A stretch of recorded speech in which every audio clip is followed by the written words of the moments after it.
पुढची बातमी भंडाऱ्यातून आहे। भंडाऱ्यातून मरणही अवघड झालेलं आहे। भंडाऱ्यातल्या उमरी गावात स्मशानभूमीच नाहीये। उमरी ग्रामस्थ यामुळे आक्रमक झालेले आहेत।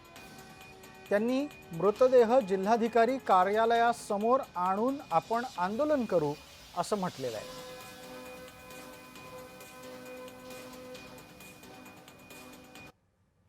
आम्ही वारंवार मागणी करून आम्हाला जागा मिळत नाही।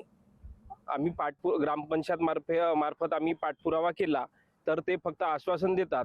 आमची हीच मागणी आहे की लवकरात लवकर आमच्या गावाला स्मशानभूमी मिळवून देण्यात यावी। सर्व गावकरी लोक आम्ही एसडीओ कडे आणि पंचायत समिती जिल्हा परिषद याच्याकडे जातो। तेव्हा आम्हाला नेहमी जातो तेव्हा वेळेस आम्हाला फक्त आश्वासन देतात की चला बा होईल।